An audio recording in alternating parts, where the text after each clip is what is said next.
안녕하세요, 박이사입니다. 지난 시간까지 PSST 사업계획서 작성하는 방법에 대해 알아보았는데요. 그 다음엔 여러분들을 기다리고 있는 건 발표평가입니다. 발표평가도 너무 생소하신 분들을 위해서 간단한 팁들을 정리해 보았습니다. 첫 번째는 PPT 준비입니다. PPT는 발표평가 기준을 확인하여 작성하시면 됩니다. 반드시 공고문을 확인해 주시고 공고문의 평가 기준 등이 나와 있을 수 있으니 평가 기준에 맞게 발표평가를 준비해 주시면 됩니다.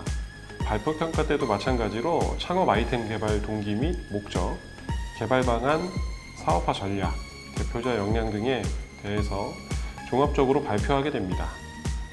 우리가 지금까지 작성했던 PSST 사업계획서 맥락과 일치하죠. PPT를 시각화해서 만드시고 내용을 반드시 숙지해 주시기 바랍니다.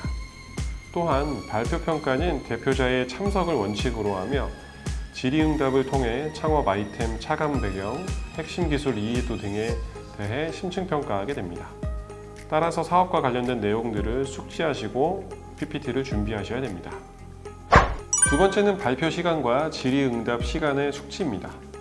2022년 예비창업 패키지 공고문에는 발표는 10분, 질의응답은 20분으로 되어 있었습니다. 하지만 제가 실제로 갔을 때 경험한 바로는 발표는 8분 이내, 질의응답은 5에서 10분 정도 사이였던 것으로 기억합니다. 제가 실제로 받았던 질문은 2개 정도의 질문만 받았던 것으로 기억을 하고 있습니다. 세 번째로는 발표 전에 체크리스트를 만들어서 확인해 보는 것인데요. 사업계획서를 작성하다 보면 거의 모든 질문에 답할 수 있는 수준으로 사업을 이해하게 됩니다. 하지만 사업계획서에서 작성하지 못하고 또 생각하지 못했던 질문들이 나올 수 있으니까 체크리스트를 통해서 준비를 해주시면 좋습니다. 체크리스트는 제가 보실 수 있게 영상으로 준비해 놨습니다. 네 번째로 복장은 단정하게 입으셔야 합니다. 심사위원들은 사람입니다. 너무 눈에 띄는 복장이나 심사위원으로 하여금 불편한 느낌을 줄 수 있는 그런 복장들은 자제해 주시는 게 좋습니다. 신경 쓰고 왔다는 인상을 줄 수 있는 복장을 착용하여 주시는 게 좋습니다. 다섯 번째는 자신감입니다. 사실 사업계획서를 준비한 당사자보다 이 사업에 대해 잘 알고 있는 사람은 없습니다. 항상 자신감을 갖고 발표에 임하셔야 합니다. 자신감을 갖기 위해선 사업에 대해 잘 이해하고 있어야 합니다. 그리고 주장을 펼쳐나가기 위해선 명확한 근거들이 있어야 하고요. 이런 근거들을 발표 평가 전에 계속해서 모아주고 숙지해서 자신감을 가지셔야 합니다. 여섯 번째는 영상을 찍어서 확인해보는 시뮬레이션을 반드시 진행하시는 게 좋다는 것입니다.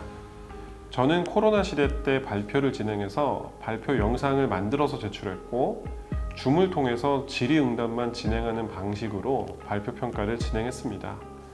이때 느꼈던 것 한 가지는 발표 영상을 미리 만들어서 제출하기 때문에 발표 시간을 맞추기가 쉬웠다는 것이었습니다.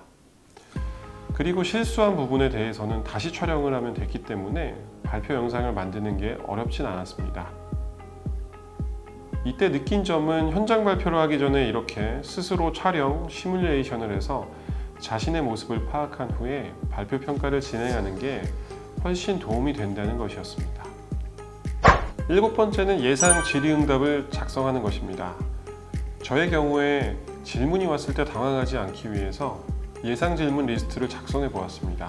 자신이 없는 부분에 대해 예상 질문을 작성해 보시는 게 좋습니다. 예상 매출이 높은데 어떻게 매출을 올릴 것인가? 플라스틱을 리사이클링 하겠다고 했는데 그럼 폐플라스틱은 어떻게 구할 것인가? 경쟁사 제품에 대해 경쟁 우위는 어떤 것들이 있는가? 외주 용역비를 3천만 원 쓰겠다고 했는데 왜 3천만 원이나 사용해야 하는가? 와 같은 질문들을 저는 미리 준비를 했습니다. 발표 평가로 최종 평가가 진행됩니다.